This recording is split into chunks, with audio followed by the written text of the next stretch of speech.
YouTube channel Dawn News editorials. अच्छा, आज है 27 सितंबर 2022 और आज हम जो डॉन का एडिटोरियल कर रहे हैं पहला वो है हमारे पास नून लीक्स। ठीक है, अब जैसे हमको पता होगा कि पिछले कुछ दिनों से जो है हमारे पास जो है ना मुबैना ऑडियो टेप्स हमारे पास सामने आ रही हैं शहबाज शरीफ की, ख़ास तौर पे जो इनके मरीम के दामाद हैं उसको लेके कि जी वहाँ से इंडिया से पावर प्लांट आना है उसमें मदद की जाए। और उसमें शहबाज शरीफ भी है, राना सनाउल्लाह भी हैं, दूसरे लोग भी मौजूद हैं, तो काफ़ी ज़्यादा जो है ना तनकीद की जा रही है नून लीग पे। इस हवाले से जो मरीम नवाज़ का है उसने कहा कि जी सेहत कार्ड के अलावा पीटीआई के पास कुछ नहीं है, उसको ख़त्म करने की बात की। फिर साथ उसने बात की कि जी जो पेट्रोल है उसको आप बढ़ाएं,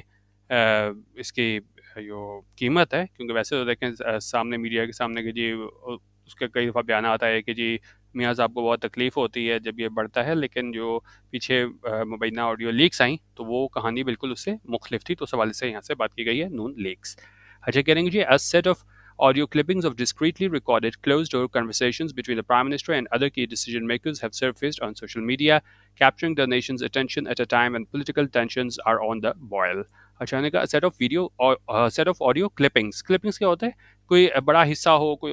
बड़ी वीडियो हो, ऑडियो, उसका क्या है, कुछ हिस्सा काट के लगाया हो, क्योंकि बीच बीच में से हमें आजकल ऑडियो नज़र आ रही है ना, और मतलब जिस तरह कहा जा रहा है कि भाई बहुत ज़्यादा ये मेरा ख्याल शायद 8 GB का डाटा है, बहुत ज़्यादा, तो उसके अंदर से कुछ कुछ हिस्से हमें नज़र आ रहे हैं। तो ये सेट ऑफ ऑडियो क्लिपिंग्स थी किस चीज़ की? Discreetly recorded. डिस्क्रीटली होता है छुप के कोई काम किया गया हो ना, तो ये खुफिया तौर पे ये ऑडियो क्लिपिंग्स थी जो छुप के बनाई गई थी, क्लोज डोर कन्वर्सेशंस। और इसमें क्या क्या शामिल था? बंद कमरों में ये बातचीत थी किसके दरमियान? Between the prime minister other key decision makers, जो दूसरे अहम फैसले करने वाले लोग थे, have surfaced on the social media. Have surface का मतलब होता है कुछ चीज़ सामने आना। तो उन्होंने कहा ये सारी वीडियो क्लिपिंग्स इन मशहूर लोगों की, अहम फैसले करने वालों की सामने आई हैं सोशल मीडिया पे। और इसने क्या किया है? कैप्चरिंग द नेशंस अटेंशन, और इसने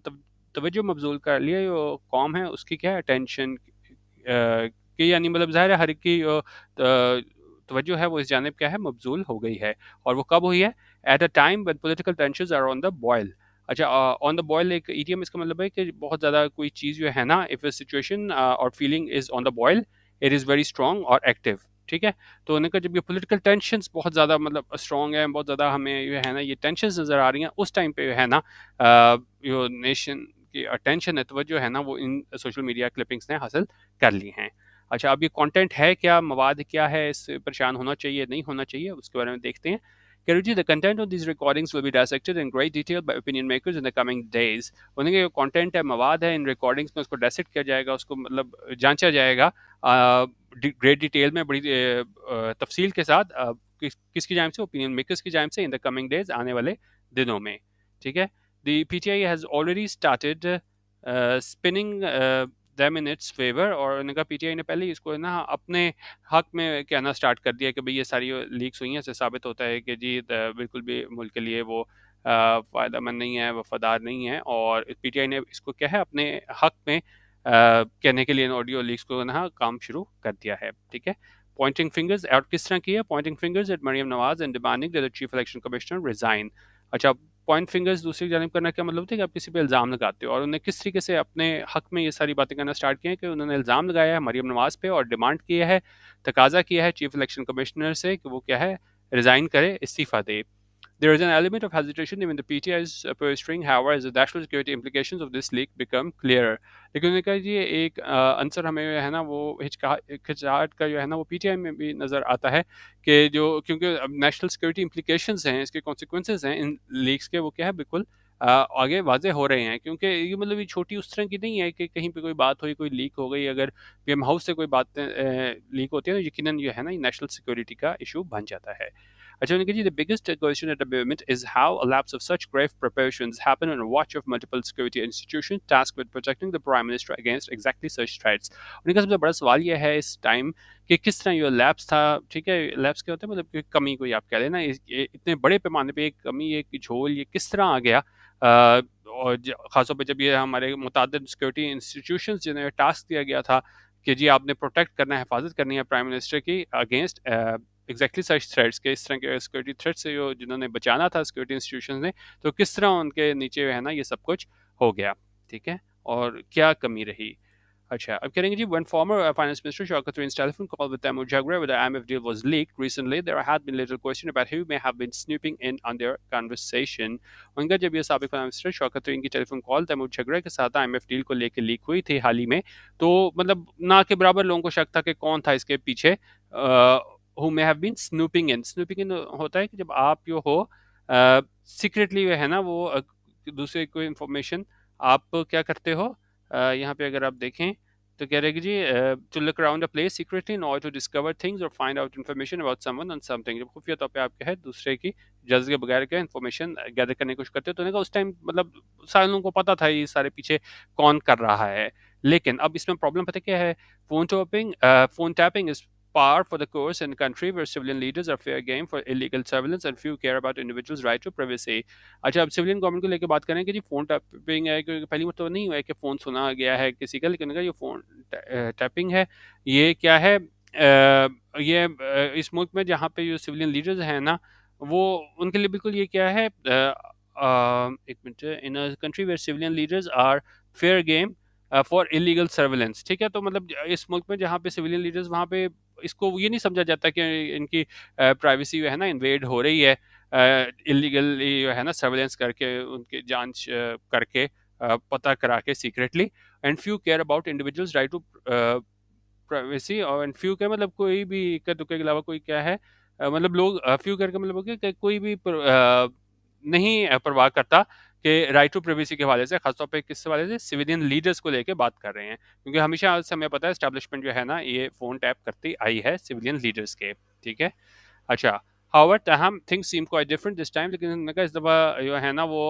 मामला बिल्कुल मुख्तलिफ दिखाई देते हैं, as everything about this latest leaks raise questions, क्योंकि जो सारी लीक्स की हुई हैं वो क्या है सवालात उठाते हैं। फर्स्टली सबसे पहले तो ये है कि जी clippings that have been release so far do not seem to be from recordings of intercepted telephone calls, कि उनका ये सारी क्लिपिंग्स हैं, ये टुकड़े हैं रिकॉर्डिंग के, वो जारी किए गए हैं और वो नहीं दिखाई देते कि ये कोई इंटरसेप्टेड टेलीफोन कॉल्स का हिस्सा है, बल्कि क्या है, instead a recording or begging device seems to have been placed inside PM office, the security of which is the responsibility of the intelligence bureau and the special branch. उनका अब ये लगता है कि जो रिकॉर्डिंग और बगिंग डिवाइस दिखाई देती है कि वो रखी गई है पीएम ऑफिस में। बगिंग डिवाइस क्या होती है,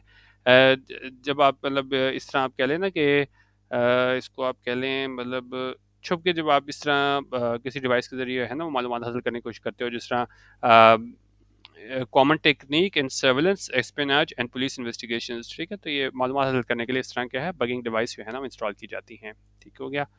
अच्छा, उन्होंने कहा ये रिस्पॉन्सिबिलिटी किसकी है, आईबी की, इंटरनेशनल इंटेलिजेंस ब्यूरो की है और स्पेशल ब्रांच की है। एज ऑफ नाउ अब तक क्या है, इट इज़ अनक्लियर, ये बिल्कुल गैर वाज़ेह है, how many places were bugged, कि कितनी ज़्यादा जो प्लेसेस हैं वो बग्ड की गई थी, यानी किस जगह वहाँ पे ये है ना इस तरह की डिवाइसेस इस्तेमाल की गई थी रिकॉर्डिंग हासिल करने के लिए, और कितनी देर वो बग वहाँ पे रहा, एक्टिव रहा, और क्यों ये डिटेक्ट नहीं किए गए। Then there is a question of how these audios have been released, और फिर अब ये सवाल है कि भाई ऑडियो रिलीज़ कैसे की गई। कुछ रिपोर्ट्स बताती हैं कि जो बड़ा लार्ज कैश था ऑडियो रिकॉर्डिंग्स का, वो अपलोड किया गया हैकर के फोरम पे कुछ 1 महीना पहले, और फिर ये क्या है वहाँ सेल के लिए रखा गया। और जो क्लिपिंग थी इस सारे सिलसिले में वो ट्विटर पे भी अपलोड की गई इस महीने के मतलब शुरू में, आप कह लें earlier this month, but appear to have awaited attention, लेकिन ज़्यादा ये तवज्जो हासिल नहीं कर सका टिल दिस वीकेंड, इस वीकेंड तक, क्योंकि काफ़ी तकरीबन ये कह रहे हैं कि 20-25 दिन तक ये सोशल मीडिया पे मौजूद थी, लेकिन तकरीबन 5-6 दिन पहले, हफ्ता पहले ही आपने ये इसको मीडिया पे हाईलाइट होते देखा होगा। Were these carefully placed red herrings or is an external player actually involved? मैंने कहा ये क्या है, सिर्फ रेड हेरिंग है। रेड हेरिंग क्या होता है, रेड हेरिंग हमारे पास हो जाता है इसको हम कह सकते हैं समथिंग दैट मिसलीड्स और डिस्ट्रैक्ट्स फ्रॉम अ रेलेवेंट और इंपॉर्टेंट क्वेश्चन, ठीक है, एक आप कह लें तवज्जो हटाने के लिए कुछ चीज़ हो, तो कहा ये सारी चीज़ें की गई हैं, क्या ये तवज्जो हटाने के लिए है, और क्या वाकई कोई एक्सटर्नल प्लेयर जो है ना वो इस सारे सिलसिले में शामिल है। Relatedly will more such clips be released in the coming days, अब ये भी सवाल है कि क्या मजीद ऐसी क्लिप्स जो है ना उनको रिलीज़ किया जाएगा आने वाले दिनों में, और have the ones already release done the job, या पहले ही क्लिप्स रिलीज हो चुकी हैं, उन्होंने अपना काम कर दिया है। The serving prime minister and his cabinet are not ordinary people or even out of favor politicians whose privacy may be casually compromised without many consequences. और इनका जो सर्विंग प्राइम मिनिस्टर और उसकी कैबिनेट है ना वो ऑर्डिनरी पीपल नहीं होते, और यहाँ तक कि आउट ऑफ फेवर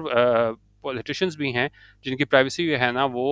बिल्कुल क्या है कैजुअली कॉम्प्रोमाइज़ कर ली जाती है बगैर किसी कॉन्सिक्वेंसेज़ के। Their conversations are not something that ought to be on the internet for anyone with money to purchase and listen to. उन्होंने कहा ये उनकी कन्वर्सेशन, उनकी बातचीत है, वो ऐसी चीज़ नहीं है जो हमें मिल जाए इंटरनेट पे, किसी के पास भी जिसके पास पैसे हैं वो खरीद के है ना उन्हें सुन सके। This is a national security emergency. उन्होंने कहा ये नेशनल सिक्योरिटी इमरजेंसी है that ought to be investigated, जिसको इन्वेस्टिगेट किया जाना ज़रूरी है एट द हाईएस्ट लेवल, और हाईएस्ट लेवल पे जो है ना इन्वेस्टिगेट किया जाना ज़रूरी है। और आज आपने शहबाज शरीफ का भी देखा होगा कि उन्होंने इसकी इंक्वायरी का हुक्म भी दे दिया है। Heads must roll. Heads must roll क्या है, मतलब कि जो भी इसमें मुलविस है उसको क्या है उसको एक्शन लेना चाहिए, उसको नौकरी से बर्खास्त करना चाहिए। For a security apparatus obsessed with 5G warfare and what dissenters are saying online, और उनका security apparatus जो बिल्कुल obsessed है 5G warfare को लेके, और क्या dissenters जो इख्तलाफ करने वाले कह रहे हैं online, the fact that conversations hosted by the country's chief executive are available on the internet is a major embarrassment। तो उन्होंने कहा उस security apparatus के लिए ये हकीकत की जो कन्वर्सेशंस हैं जो की गई थी मुल्क के चीफ एग्जीक्यूटिव की, वो इंटरनेट पर अवेलेबल हैं, ये बड़ी एम्बेरसमेंट है, बड़ी शर्म के मकाम है उस सिक्योरिटी अपरेटर्स के लिए कि ये कि जो बातचीत है ये ऑर्डनरी लोगों की नहीं है, ये क्या है चीफ एग्जीक्यूटिव की बातचीत जो है इंटरनेट पर मौजूद है, यकीनन एक बायस शर्म बात है। ठीक है, तो बेसिकली नॉन लीग से लेके ये एडिटोरियल था, तो काफ़ी अभी इस पे जो है वो बातचीत जारी है, तो इसमें हम देखते हैं कि आगे और वीडियो रिलीज़ होती हैं कि नहीं, क्योंकि कहा यह जा रहा है मज़ीद वीडियोज़ रिलीज़ होंगी जल्द ही। ठीक है, अच्छा दूसरे दो एडिटोरियल्स को हम थोड़ा सा जल्दी जल्दी देख लेते हैं। साइफर प्रोब ऑफर है, इसमें क्या है, अच्छा साइफर हमारे पास क्या होता है, साइफर हमारे पास होता है सीक्रेट और disguised way of writing a code. ठीक है, ये उस हवाले से है कि जब इमरान खान ने कहा था कि जी मेरी हुकूमत गिराने के लिए उन्होंने साजिश किया, तो ये उस साइफर कोड के हवाले से बात कर रहे हैं। उनका ये देखते हुए कि हमारा पॉलिटिकल पोलराइजेशन है, पोलराइजेशन क्या होती है जब आप डिवाइड हो गए हो दो कंट्रास्टिंग ग्रुप्स और सेट ऑफ ओपिनियन और बिलीफ्स में। ठीक है, तो जितनी ज़्यादा आप कह लें डिवीजन आजकल हमें देखने को मिल रही है मुल्क में, तो ये साबिक प्राइम मिनिस्टर इमरान खान की उनकी सजेशन थी कि वो तैयार हैं पार्लियामेंट में वापस आने के लिए, अगर जो है ना उनका एक जांच शुरू कर ली जाती है इस केबल गेट अफेयर को लेके, तो उन्होंने कहा ये नॉट विदाउट मेरिट है, यानी कि इस पे हमें क्या है गौर करना चाहिए। उन्होंने कहा अगर पीटीआई चीफ है ना वो इस ऑफर पे स्टिक करते हैं, कायम रहते हैं और यू टर्न नहीं लेते, तो इस तरह की डेवलपमेंट जो है ना वो हमें क्या है एक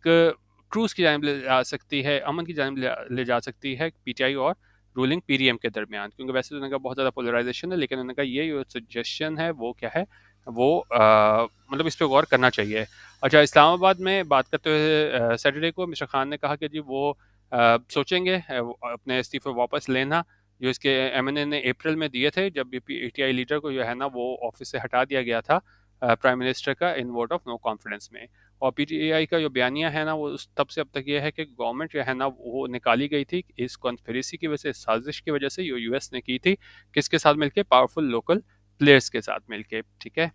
अच्छा तो उन्होंने कहा लेकिन अब तक जो है ना कोई हमें बड़ा कोई एविडेंस सामने नहीं आया है इस बड़ी साजिश का। और ऑब्जर्वर ये भी कहते हैं कि जो साइफर भेजा गया था Pakistan then in Washington after meeting a State Department official, and which lies at the heart of the affair was a routine diplomatic communication that was used by the PTI to gain domestic political mileage। तो उन्होंने कहा वो जो भेजा गया था cipher, वो उन्होंने कहा एक रूटीन जो डिप्लोमेटिक कम्युनिकेशन थी जिसको पीटीआई ने इस्तेमाल किया अपने सियासी फ़ायदे के लिए। और लेकिन उन्होंने कहा जब से इसकी गवर्नमेंट को रिमूव किया गया है तो पीटीआई जो है ना वो तब से कहते आ रहे हैं कि इसकी तहकीक की जाए। और जो मिस्टर खान है ना उसमें उन्होंने लिखा प्रेसिडेंट को, साथ ही चीफ जस्टिस को, कि वो इन्वेस्टिगेट करें इस साइफर को। अच्छा, अब देखा जी गवर्नमेंट को एक्सेप्ट करना चाहिए मिस्टर खान की ऑफर को, एक प्रोब कमेटी बनानी चाहिए जो एक्सेप्टेबल हो, सारों को काबिल कबूल हो, खासतौर पर पीटीआई को। और उन्होंने कहा जी प्राइम मिनिस्टर और इसके जो इत्तेहादी हैं ना वो अगर समझते हैं कि इस तरह सेंसिटिव मटीरियल जो है ना वो पब्लिक में नहीं आना चाहिए, तो उन्होंने कहा नेशनल इंटरेस्ट में जो है ना इस तरह की जो जांच है वो कमेटी उसको इन ब्रीफ इन कैमरा भी कर सकते हैं, यानी कि पब्लिकली ना करें। और इस तरह की कमेटी जो है ना वो तय करेगी इस मतनाज़ा सिलसिले को, ये हालिया हिस्ट्री में ये हुआ है। एंड और उसमें का हो सकता है ये वापस ले आए पीटीआई के लॉ मेकर्स को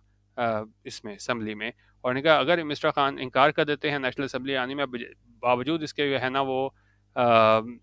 फाइन अगर कोई हमें इस प्रोब कमेटी की कोई हमें फाइंडिंग्स नज़र आती हैं, तो उसके बाद उन्होंने कहा इसका जो ब्लफ है ना वो स्टैंड एक्सपोज हो जाएगा, कि वाज़ेह हो जाएगा कि उन्होंने कहा अभी तो वो कह रहा है कि जी ठीक है मैं वापस आने को तैयार हूँ, आप जो है ना इसकी तहकीक करा दे। तो उन्होंने कहा अगर तहकीक करके भी जो है ना वो नहीं आता, तो इसका जो एक तरीके से जो ब्लफ है वो जो है वाज़ेह हो जाएगा। ताहम उन्होंने कहा जी अगर इमरान खान और उसके पार्टी एमएनएस जो है ना वो वापस आते हैं हाउस में, ये एक विक्ट्री होगी जमहूरियत के लिए पाकिस्तान में। और उन्होंने कहा जी ये settling matters on the streets and further raising political temperature is not sensible route. उन्होंने कहा जी आप जो है ना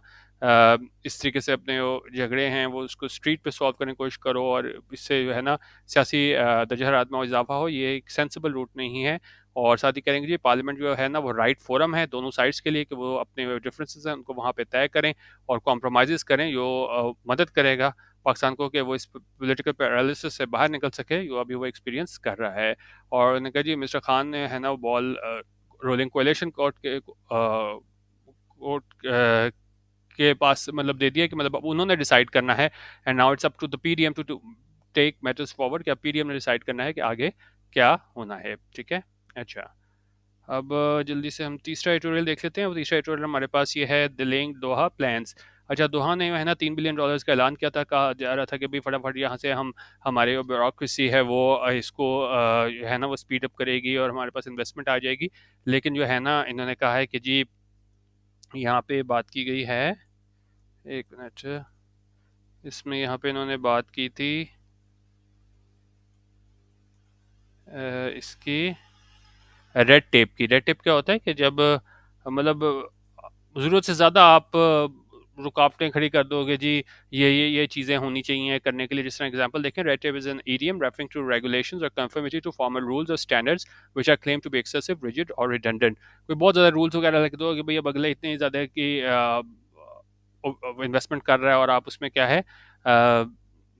इम्पेडिमेंट्स लाने की कोशिश करो। ठीक है, तो ये उस हवाले से बात कर रहे हैं यहाँ पे कि जी कतर ने कोई अभी टाइम फ्रेम तो नहीं दिया अपनी इन्वेस्टमेंट का, लेकिन ये कहा जाता है कि जी वो अपने पैसे खर्च करेंगे एलएनजी इंफ्रास्ट्रक्चर प्रोजेक्ट में और खरीदने में पावर प्लांट्स में करंट फिस्कल के दौरान, ताकि इस्लामाबाद के एफर्ट्स को सपोर्ट किया जा सके कि वो अपने फॉरेन एक्सचेंज रिजर्व्स ये डबल करके $16 बिलियन तक ले जाए आईएमएफ बेल आउट प्रोग्राम के तहत। ठीक है, अच्छा। और उसमें उन्होंने कहा है जी, लास्ट में हम इतना देख लेते हैं। बेसिकली बात ये कर रहे थे कि जी अब ये डिले हो रहा है, इससे क्या होगा। उन्होंने कहा it goes without saying that the delay in implementation of reforms required to facilitate long term foreign investment will only jeopardize Qatari plans in the gas sector but in other areas as well. उन्होंने कहा ये जो देर हो रही है इससे जो है ना वो क्या होगा, इससे क्या होगा, ये जेपटाइज करेगा, मुतासर करेगा कतरी प्लान्स को कि उनका गैस सेक्टर में है, और ना सिर्फ गैस सेक्टर में बल्कि दूसरे सेक्टर में मुतासर करेगा। उन्होंने कहा जी सऊदी अरेबिया एंड यूएई में also rethink their recently announced decisions to invest $1 billion each in Pakistan. अच्छा, उन्होंने कहा जब ये देखेंगे कतर वालों को यहाँ पे कितनी ज़्यादा प्रॉब्लम्स हैं, तो उन्होंने कहा सऊदी अरेबिया यूएई वाले भी हो सकता है वो सोचें, जो हाल ही में उनके फैसले थे कि इन्वेस्ट करना है हर दोनों ने $1 बिलियन ईच। अगर if we continue drag our feet और इम्पोर्टेंट पॉलिसी रिफॉर्म्स, अगर उन्होंने मतलब देखा कि किस तरीके से यहाँ पे है ना वो नई इन्वेस्टमेंट को है ना वो सपोर्ट नहीं किया जा रहा, तो हो सकता है कि जिस तरह ये मटेरियलाइज नहीं हुई है इन्वेस्टमेंट अब तक, तो ये जो है सऊदी अरेबिया यूएई वाले यहाँ पे भी है ना मुश्किलात पेश आए। ठीक है, और उसमें उन्होंने कहा है कि जी जो इम्पोर्टेंट पॉलिसी रिफॉर्म्स हैं ना उनको हमें फ़ौरन लेना होगा, क्या करने के लिए, to ease the way of foreign investors के लिए क्या है आसानी पैदा किया जा सके, बजाय इसके ये कह रहे हैं कि जी ये इतनी हमारी $3 बिलियन की शायद इन्वेस्टमेंट थी, कितनी थी, $3 बिलियन की। ठीक है, तो यहाँ पे रेड टेप की वजह से अभी तक है ना वो हमें इम्प्लीमेंट होता नज़र नहीं आए हैं ये सारे, खासतौर पर गैस के वाले से इनके मंसूबे थे। तो उस हवाले से ये एडिटोरियल था कि खासतौर पर ब्यूरोक्रेसी को है ना वो अपने लेथार्जिक रवैये से बाहर आना होगा, नहीं तो जिस तरह ये इसका मसला, ये मामला कटाई में पड़ा हुआ है, इस तरह सऊदी अरेबिया यूएई का मसला भी हो सकता है, जैसे ये कतर वाला इशू चल रहा है। ठीक है, ये तीनों एडिटोरियल था, तो इसमें मैंने समरी आपको बता दी है। आप कमेंट कर सकते हैं, वीडियो देखने का बहुत